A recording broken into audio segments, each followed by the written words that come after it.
Hi, and welcome to the Heart Leader Podcast. I'm your host, Amber, and I am joined today by Pastor Michael Poole.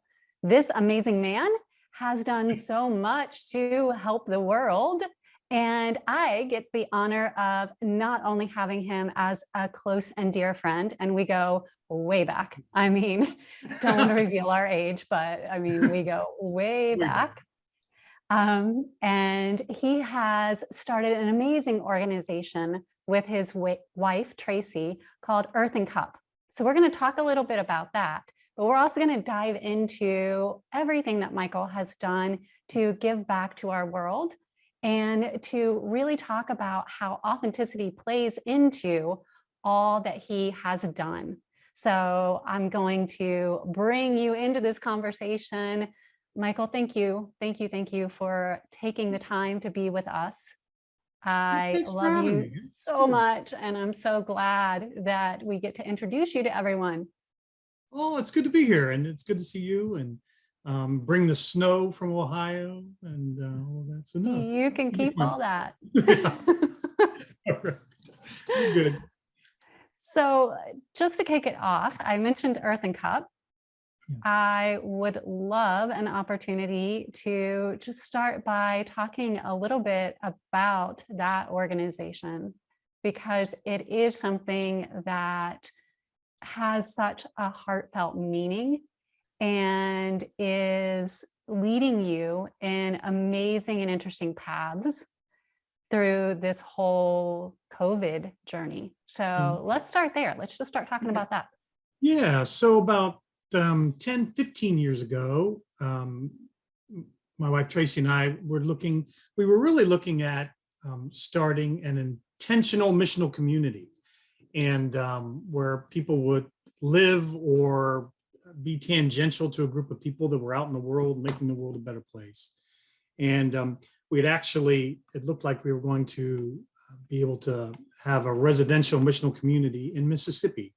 And that kind of, for a number of reasons, didn't happen. And people just said, "Oh, you just need to go do something." So we said, okay. So we thought about what we'd like to do. We both have movement in our past, yoga. Tracy has yoga, and I had karate and Tai Chi and Qigong. And so we developed this kind of community that uses movement as the entry point to a holistic approach to healing, wholeness, and transformation. And we work with individuals, we work with small groups, we work with organizations. We also have worked with the business world as well. And so it's just because we know our body holds everything that we do, holds everything that we are. And so to allow our bodies to be the entry point to just making a difference in our lives, making a difference in where we live, in our neighborhoods, and then ultimately making a difference in the world. And that is such a meaningful mission for us because it's very similar to the Suivera approach. Right. And so to be able to connect and share that mission is amazing. But I know when we met, those many moons ago, it was when you were a pastor at a church in Ironton, Ohio. Correct. And so many people would say, as a pastor at a church, where does all of this Eastern approach fit in? Yeah. And I know because I've been with you when this has happened. Right. When this has all gone down. Right. And it's like, oh, well, how does this happen?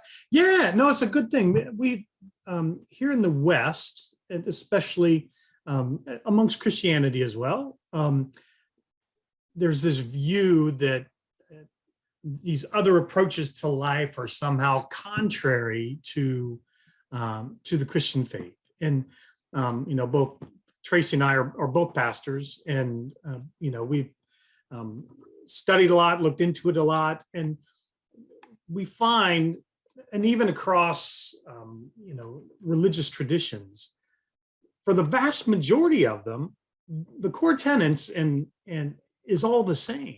I mean, eventually we're all striving for the same thing, and it's just a different approach on how to get there. I tend to look at it as sometimes I'll describe it as climbing the mountain, right? You can start at a lot of different places around the mountain with a lot of different paths up the mountain, but we're all still kind of traveling towards the same direction. And I think that's true with these practices and with religion. We may start at different parts of the mountain, but yeah, we're going up the mountain in a little different ways. But we find the similarities throughout. So whether it's yoga and the Hindu tradition, or with Tai Chi and Qigong from the Chinese, a Taoist or karate or a Buddhist tradition, or anything really. It's the tenets are really all the same, and you can really find the similarities of where they all intersect and connect. And so it's lifting that up more than the smaller amount of differences between them. So, but it can be an interesting conversation at times. It can be. And as you were saying, there's always something that connects all of them. And like you, and part of what we talk about all the time when we get together is how connected everything is. Right. And the one thing that seems to flow through all of these things is love.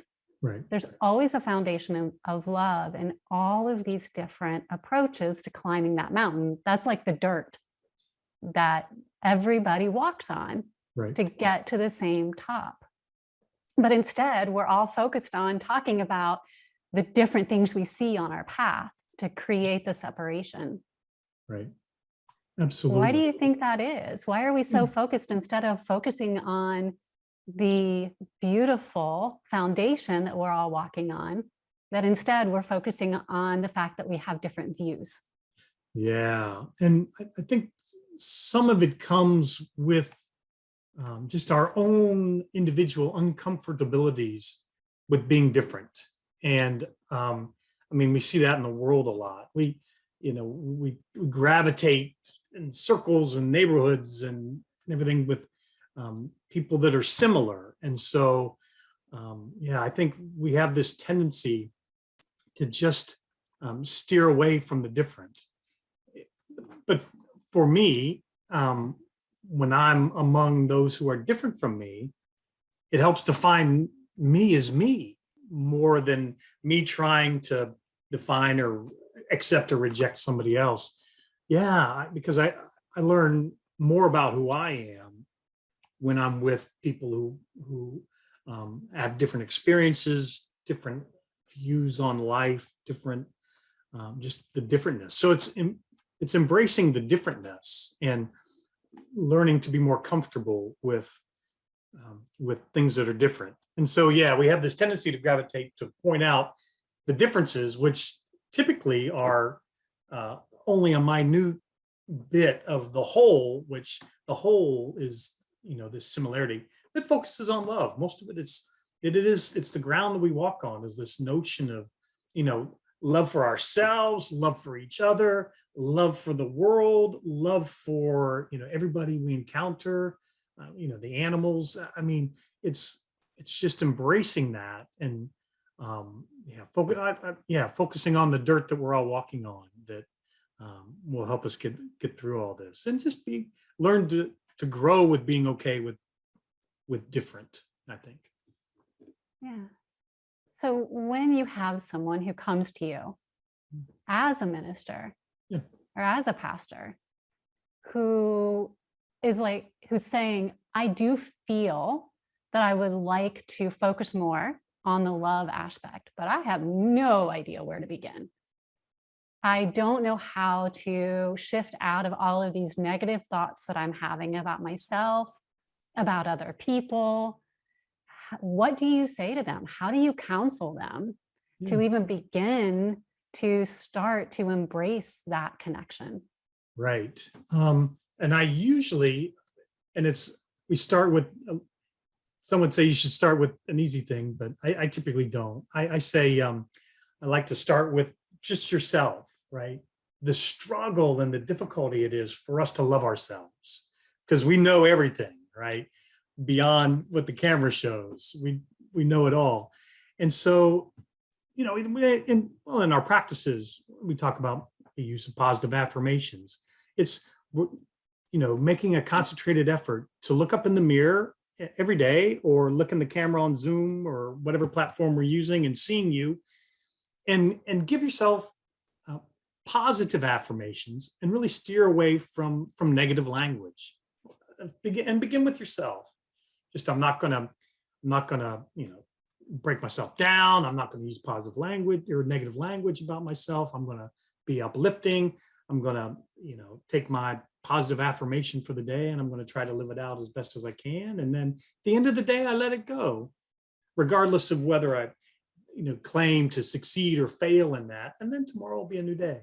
So I usually start with people just saying, just look in the mirror, or, and just really kind of start to love yourself. And then once we kind of are able to develop language, a love language, then we can use it with other people. And, we can use it with the people that we trust the most. I mean, love is a vulnerable thing. And so it's about building trust. And so now just, how can you explore how to love somebody that's close to you and that you trust? And then you just continually take those circles out to love people that are different from you, love people that don't agree with you or trying to bring you harm. How can we, love in the midst of the more difficult situations? Yeah, but it starts, it starts with your own heart and loving your own heart, and then moving out, loving more and more hearts.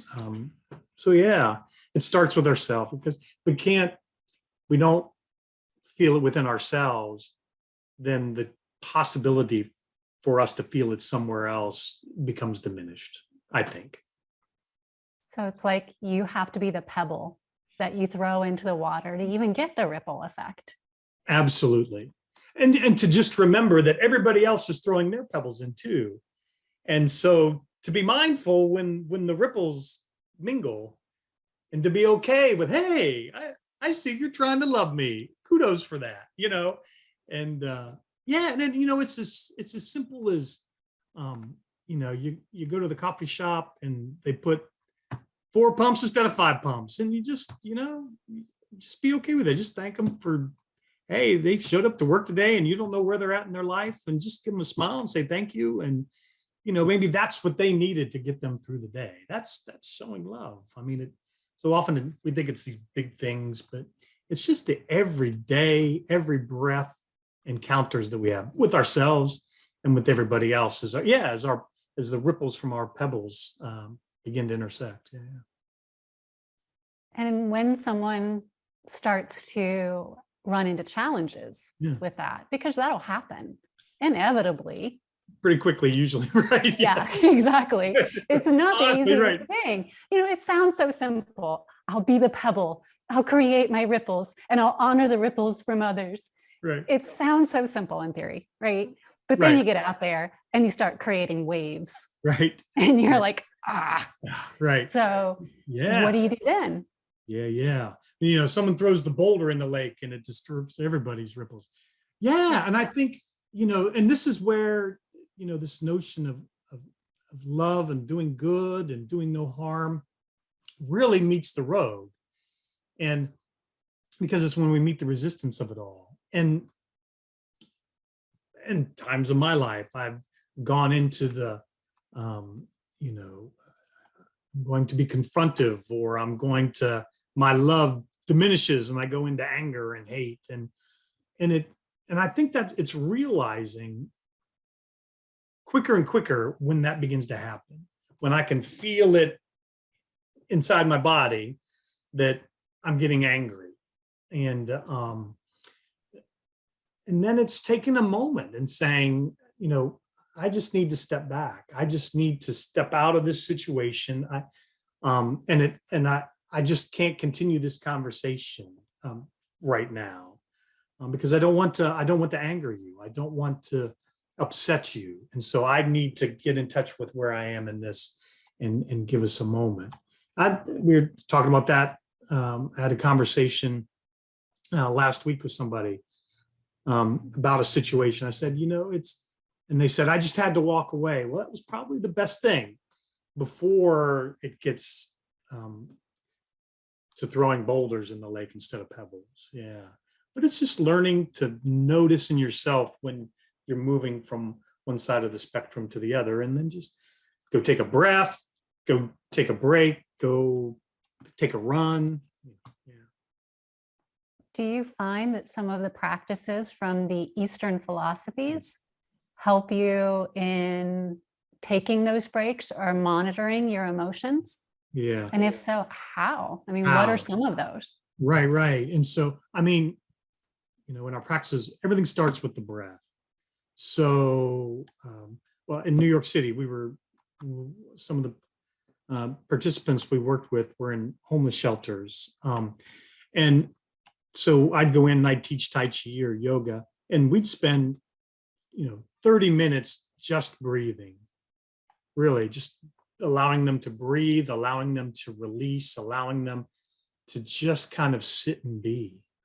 So it all starts with the breath, really. I mean, and we get that in all of our movement modalities. And to really just teach people how to breathe. That whenever I start a new class or a new group, people laugh at me. So I'll get my older, wiser people coming into class. So I've been breathing for 80 years. I was like, okay, but I know how to breathe. I know how to breathe. It's like, oh, okay, well, how about we check this out? It's like, I've never felt well, right. Let's so yeah, and it's about So walk us through a breath technique. Yeah, breath techniques. So okay, I remember. Kind of sit away from the back of your chair, right? You don't want to slump, get up, no gangster leans here, sit up, right? You've had that golden thread lifting up to the crown of your head, right? And we're grounded to relax your shoulders. We're going to put our hands up in front of our bodies, right? Just a little bit out, right? We're going to do a technique called open and close. You're just going to open to about shoulder high, shoulder width, and then close to about head width, right? So you're just going to breathe deep as you open. Exhale as you close. Now think about yourself being a balloon. So you're not only breathing in one direction, but you breathe in all directions. Close. So now open and close up. So breathe up and down. Breathe into the back. Breathe into your back. Breathe up into the corners. One more open and close, right? So what we just did in 30 seconds or less was we lowered our blood pressure, we lowered our pulse rate, we were taking more oxygen in typically than what we were taking in before. When we get excited, we tend to hyperventilate, upper chest breathe. So when we focus on abdominal breathing, more oxygen into the brain allows us to think clearer, allows us to relax the tension in our shoulders, our neck, wherever we hold tension. So I'll use, and we'll talk about, you can do a body scan and just letting, just breathe and just let tension go, work through your body. You can think about breathing in positive images. You can think about releasing negative images, but just center it all on the breath. And it's just as easy as that. You can sit anywhere, and really kind of just do your breath. And you don't have to move, but the visual moving for me tends to engage more of your body than just trying to sit there. Okay, I'm going to breathe like that. Try to engage. I noticed that as you move too, it opens your shoulders, which opens your chest, which allows more airflow. Correct. Is that part of Tai Chi?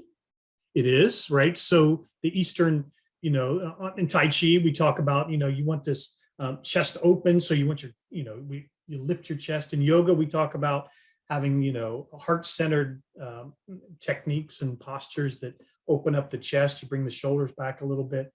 Yeah, because it does give you more room for your lungs to expand, and it gives you more room for, your body. So often, especially now, especially the last 2 years, when this is how we've communicated, we're all like this, right? And we need to get back to sitting up straight and getting those, not curving in, open the shoulders up, bring the chest out. Yeah. And it's just Yeah. little simple things like that, that then it gives me a little different perspective on the situation. As you and I may be having an intense conversation, because we're not allowed to argue, but we can have intense conversations. Right. Us never. I've never argued, right. But I've had intense conversations, right? So, when I start having an intense conversation, it's like, okay, I need to sit up. I need to open my chest. I need to breathe. I need to move out of my emotional being into my more centered being. And yeah. Yeah. So during an intense conversation, it might not do you well to go like this, because the we're especially may, like this, right. Yeah, right. So, but right. you take it the wrong way. Yeah. But sometimes, there's all these breath techniques where you're just kind of working your fingers, or you're just breathing, and I'm just going to sit here and fold my hands, and I'm going to breathe, and I'm going to breathe through my nose. I'm going to keep my mouth shut so that I'm keeping my mouth shut. And then, and I'll just kind of listen to what's going on. Yeah. What a great way to bring you into the present moment so you can listen to what somebody is saying. Right. Absolutely. Yeah.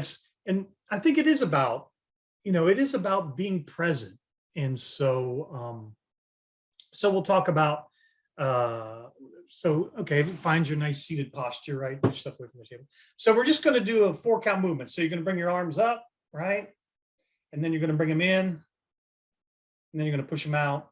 You're going to bring them down, right? So this is like a conversation. So you're going to be present in the moment, and I'm going to take in the totality of the conversation, and I'm going to realize that my responses have cosmic implications, and then I'm going to care for the other as we continue this conversation. So that's how, like if I'm working with people, I'll give them movement techniques to think about these more practical techniques. So it's being present, absorbing the entire conversation, realizing there are cosmic implications, and caring for the other. Right? So it is about being present in the moment right now, and not, when I got to go shopping in an hour, or what happened a week ago. Yeah. Or even thinking ahead in the conversation, right? Like, right. Oh my gosh, what am I going to say when I haven't Right. even heard everything that this person has said to me? So I don't even know what I'm going to say, because I haven't fully heard what they're saying. Right. Because they're not even finished, and we're already making our response. Well, how can you respond to me when you've already decided what you're going to say next? And we do that a lot. Will ask a question, not to hear what you had to say, it's to set up my response. And it's like, well, that's not really a dialogue. I'm just somebody you're going to talk at. Yeah. So having the movement along with the breath is a physical indicator. It's a physical indicator, right? Yeah. So another one, right? So we do brush knee with a conversation. So there you go. You're going to just kind of hold your watermelon, right? We hold watermelons here in Ohio. I don't know what you hold in Arizona, but grapefruit. Right? Grapefruit, right? But that's right. So you're going to hold your watermelon, and then you're going to bring it to you, and then you're going to turn your hand forward, and then you're going to push forward, right? So it's listen, right? Take it all in. Now, after we've taken it all in, we get to form our response and then deliver our response, right? So I use that a lot I do workshops on having mindful conversations, and I use this. And it's funny because then you'll come back, and I'll be talking, or I'll be saying something, and people go like this, and I was like, oh, they want me to listen. So I know it's a visual to listen. They're asking me to listen. I'm like, oh, okay. And then I'm like, okay, I'm listening. Okay, I hear you. Yeah. So you can use these. So when you get a group of people that understand some of these movement concepts, you can, like, I just need you to listen to me. Okay, I'm listening. Yeah. It's amazing. And so as you are, and I know our theme for this month is all about authenticity and embracing your authentic self. Yeah. And so these are tools that you can utilize yourself to kind of go through things within yourself to clear out habits that you may be desiring to clear out. Right. Do you have others that you've used?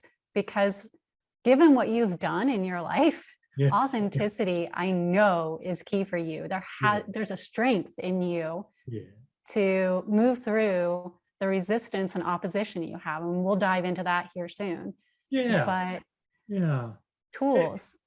Tools. I mean, it really, and I think this gets back to, you were asking about loving, and, I have to, for me to be authentic to me, I have to love my authentic self. I have to love me, who I am authentically. And then live authentic life. And which there is the rub. So that means mean what you say, and don't say what you don't mean, or be you. What do the kids say today? You be you, or you do you. But to be authentic, and to in a world, in a culture where we think we have to present some image of ourselves for acceptance. I mean, the reality is, and I get to define who I am and what I am and what I can do and can't do. And it is better if I present my authentic self than to present a false self. And then we've already set ourselves up for a broken relationship, and work relationship or something. Greatest gift I interviewed for, this was years ago, way out, pastor gig, and someone that was part of the team that interviewed me. And then as I was leaving 4.5 years later, she said to me, 95% of what you said you were, and who you were, and what you could do and what you couldn't do, 95% of it was true. 5% was BS, but 95%. And she says, I wish we'd had even been as close to authentic with you as you were to us. And so, that sticks with me, that, being authentic to who we are really does serve us better in the end than trying to present some false presentation. So, you asked me for a picture, and I sent you a picture of me wearing a kilt, because that is, for those who know me, that is me. And it's for a lot of reasons. But yeah, if I'm going to send you a picture, it'll be, of an authentic me. And 95% is a pretty high percent. That means that you know who you are. Who I am. Right. You are absolutely right. And it comes with loving ourselves and knowing who I am. And as you were saying, and then it comes with letting go of the stuff I don't need to be authentic to. If it's not authentically me, then I just need to let it go.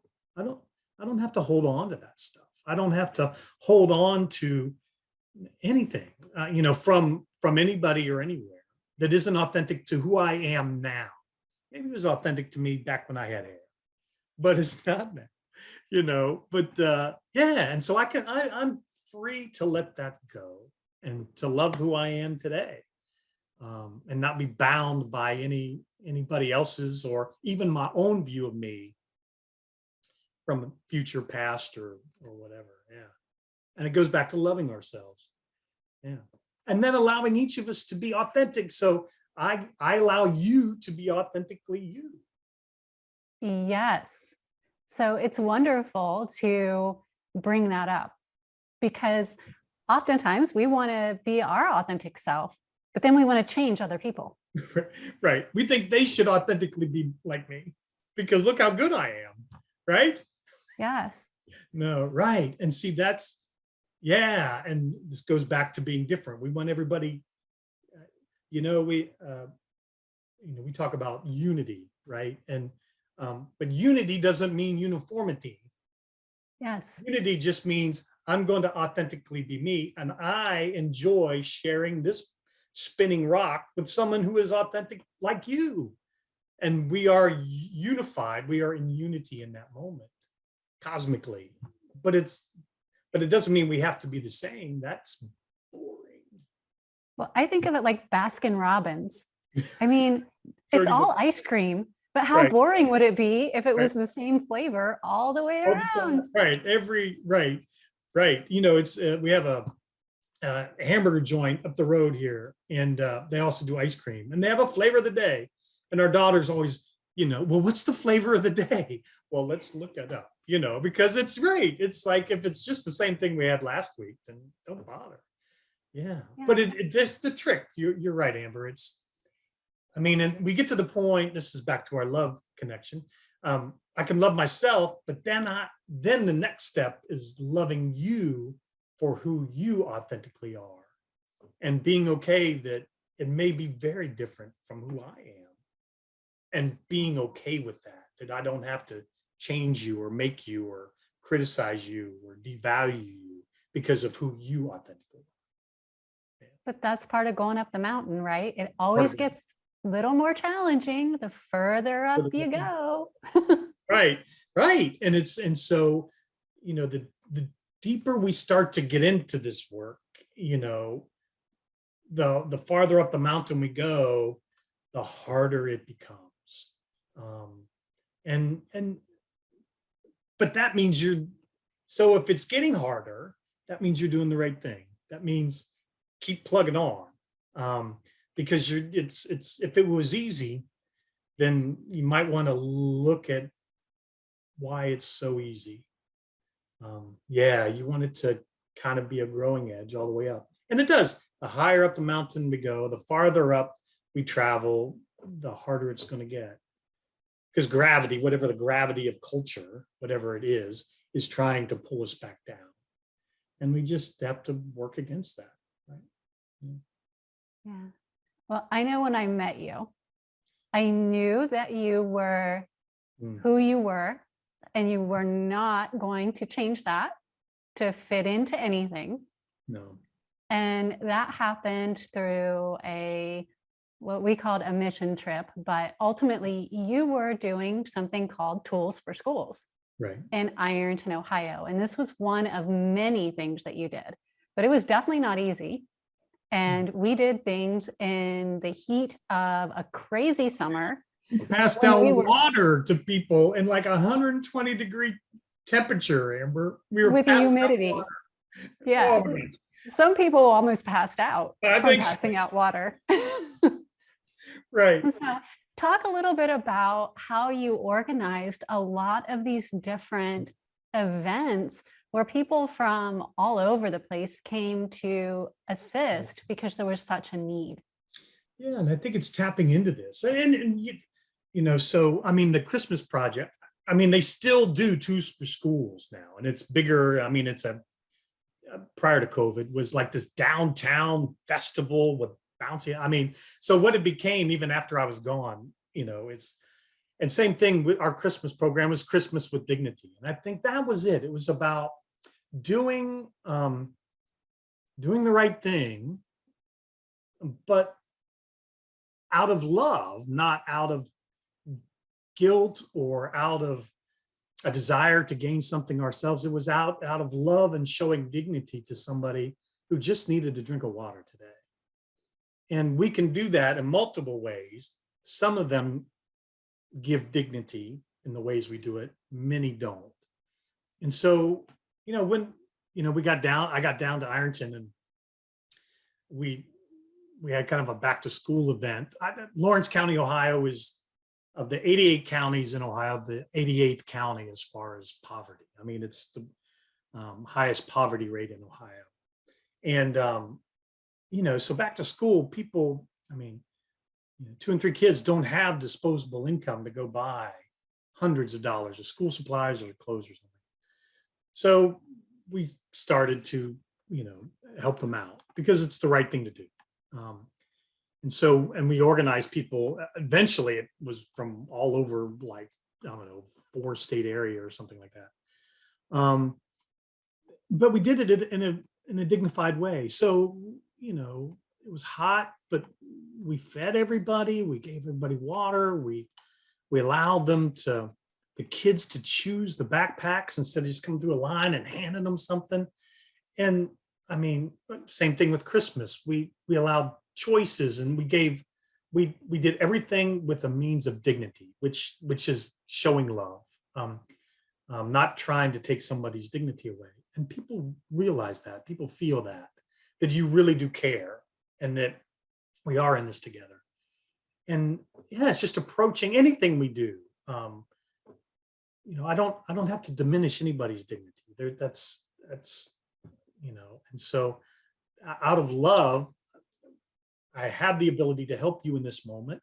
Allow me to help you, and I'm going to do it in a dignified way. Because maybe down the road, maybe you or I'm going to be the one that needs assistance, and you or karma brings us to a point where someone shows me dignity when I was in need. And we talk about karma. There is some sense of reaping what you sow, and if we throw out positive to the world, we eventually get it back. At least that's what I say, I think. But yeah, and it was about doing things in a dignified way, and the people we were walking with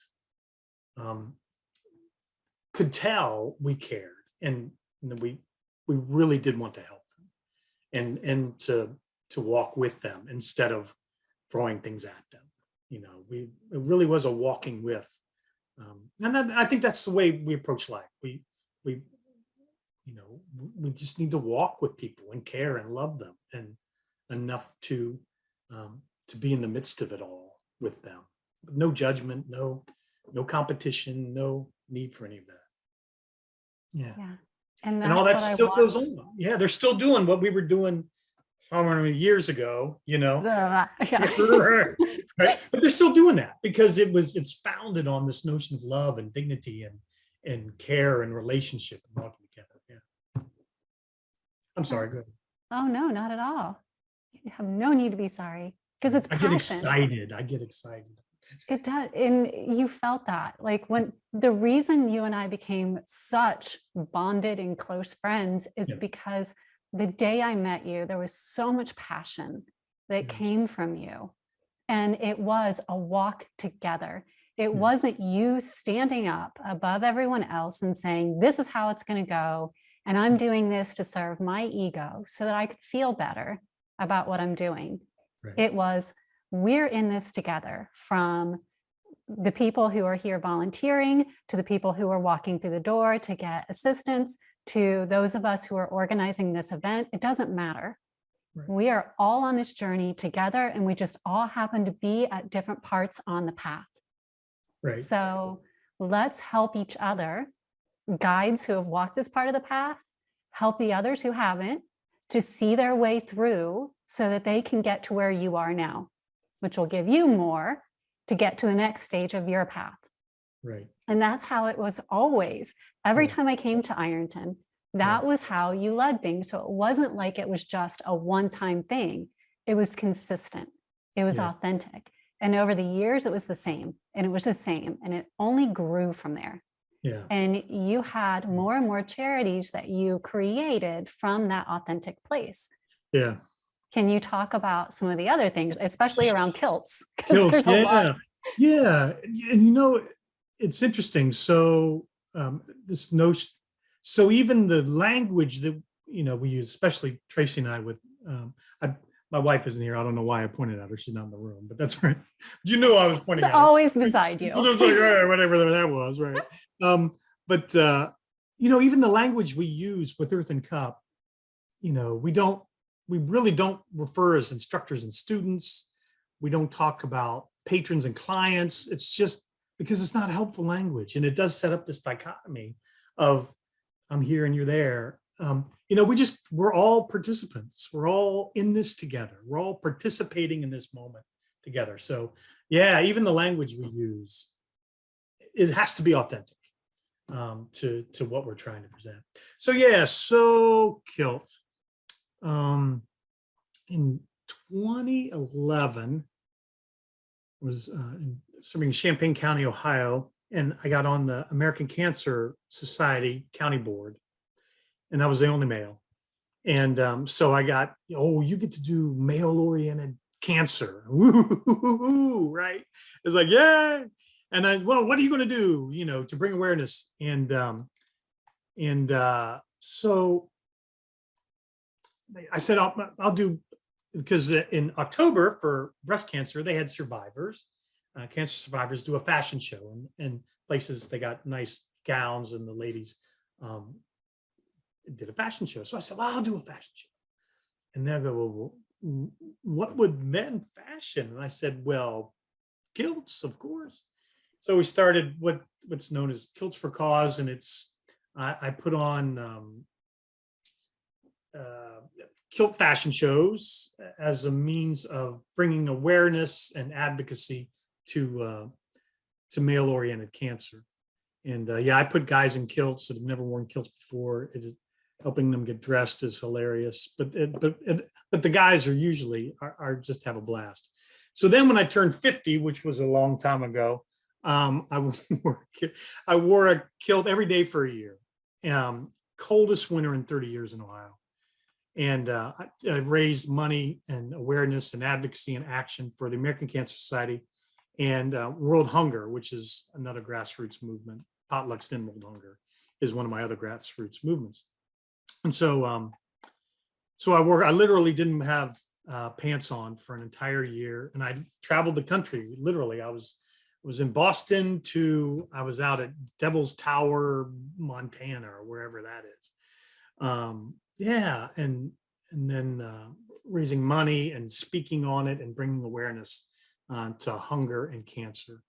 And then when I turned 51, I have rolled that into a charitable foundation. And so I don't get a penny from Kilted 50 for charity. I do fundraising for other organizations, groups, and people that need an interesting fundraiser.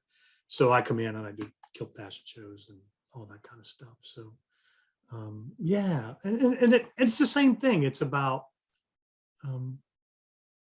bringing dignity in people's lives when at times they don't feel that they have any dignity, and allowing them to see that they do in the midst of that moment. That we can go through cancer and still have dignity. We can be people who don't know where our next meal will come from, but we can still have dignity, and we can show them dignity. And so that's what some of that's about. Yeah, it's fun.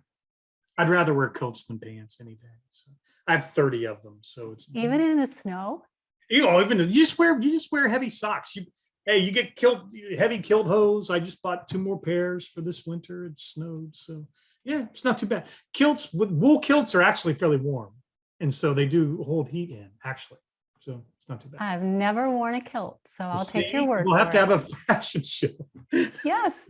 Yeah. So if somebody was interested in getting a hold of that charity, how would they get a hold of you? Yeah, earthandcup@gmail.com. You can send me an email if you go to the website, earthandcup.org, and emails there, or the email is earthandcup@gmail.com. Can get a hold of me. And yeah, or you just want to learn more about using movement, or hunger. How can you work with hunger or poverty, or cancer awareness, or just to make the world a better place, and we'll find ways to connect you. Yeah. So you had mentioned your World Hunger movement, that being a grassroots movement. What is that about? I know there's potlucks in it. Right. There are potlucks in it. Yeah. So, it came out of this. I'm a Lutheran pastor, and Lutherans are big for having potlucks where everybody brings food in. And so a colleague of mine, Kim Conway, who was a seminary classmate of mine, and I were sitting around one day and said, hey, how can we latch on to this potluck thing and do some work and hunger for it? And so we came up with this potlucks to end world hunger, where if you have a potluck, but then to remember those who may not have something to eat. And so have a program about how can we get involved with hunger ministries locally, regionally, nationally, globally. Several years ago, 2015, 2016, we tried to have set the Guinness Book World Records for world's largest potluck. And we had people come in from all over the country to do speaking. And yeah, but it's just remembering as we eat and enjoy food, remember there are people who don't know where their next meal will come from. And so just get involved in trying to bring an end to world hunger. Yeah, one potluck at a time. Nice. So you've started a lot of different organizations that are still in motion. Still. And I know just from talking to several different people who have a desire to do something like that, but either time or just lack of knowing where to start, like they feel that they just don't know how to climb up that mountain. You've done this many times, so you are well versed in being a guide up that mountain. Where would you say to even begin? Yeah, begin by dreaming as big as you can possibly dream. So Potlucks to End World Hunger really began with me pitching an idea to a bunch of people about having the world's largest potluck. And people went, yeah, right, okay. But to dream big and, and then spread that dream to other people who might catch a flame or catch a spark in that. And then you just need a few people to have a critical mass to make it happen. Yeah, because the truth is, each one of us, regardless of our places and stations in life, can change the world positively. Absolutely. We can make a difference. And even one person's, putting up a lemonade stand, it changes the world because it's the, ripples across the cosmos. But yeah, and then it's, you pitch these ideas and then you just don't give up. You keep pitching them until you find people like Amber that'll come down to the Ohio River and 120-degree, and then, and then she connects you, or I connect you, or somebody connects you with the person that takes you the next step. And it's just to keep dreaming. Yeah, it really is dreaming big dreams. I mean, the cliche is, if you want to clear the treetops, you have to aim for the stars, right?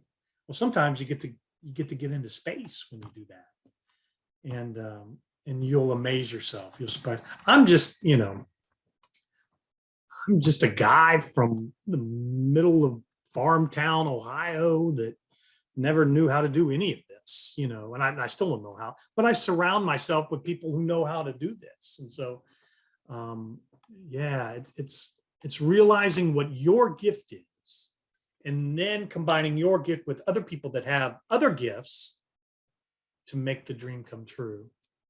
This is back with being with people who are different, right? We all have different gifts. So mingle with people who have other gifts, and then it allows these dreams to just flourish. And then that takes you to the next dream, and just never settle for stopping to dream, to never settling until the world is as it is supposed to have been from all the beginning of whenever. We just need to keep dreaming and making it a better place. And we can, one person at a time, one potluck at a time, one kilt at a time, one Zoom call at a time, one coffee at a time. Yeah. Yeah. So not losing the vision, Right, is a big part of it too. Holding out hope, not losing vision, being willing to, anytime you're going to start a fire, you have to be willing to rub things sometimes the wrong way. But right. that little bit of friction Yeah, can create massive flames. You just yeah. can't take it as though it's a negative. Right. It's perspective. It's all perspective. Right. And you learn from, we talk about success and failure. Well, the truth is, if statistics prove out, we will succeed about as many times as we fail. So we need to reframe what success and failure is about. It's not that success is good and failure is bad. It's just things turned out the way we thought they would. Things didn't turn out the way, but we still gain. We still learn. We still, it's not about success and failure. If you're starting that fire and it goes out, well, okay, maybe I learned how to start the next fire a little better, right? As I audition for Survivor, I'm out there trying to start my fires. Right? It's on my list of things to do. But yeah, I mean, it's just about learning how to start the next fire, to get the next spark, to what to add in to keep the fuel burning. Yeah. And then to invite people around the warmth of the fire or the light of it, or the fun of it. Yeah. So as we're preparing to wrap up here, I know it goes so fast. It's like, yeah, oh my God. In these changing times, Yeah. and things are different, especially over the past few years, where things have moved more toward an online platform, and just the way we do business is different, whether it is a nonprofit or a for-profit. Do you have any advice for someone who is moving forward in this new territory as the last little bit?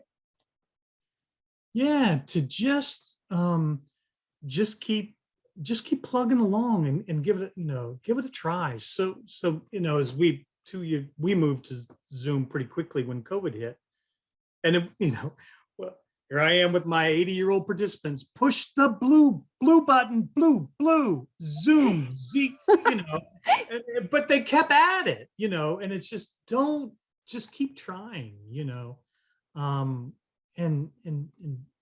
the notion, well, I can't do that.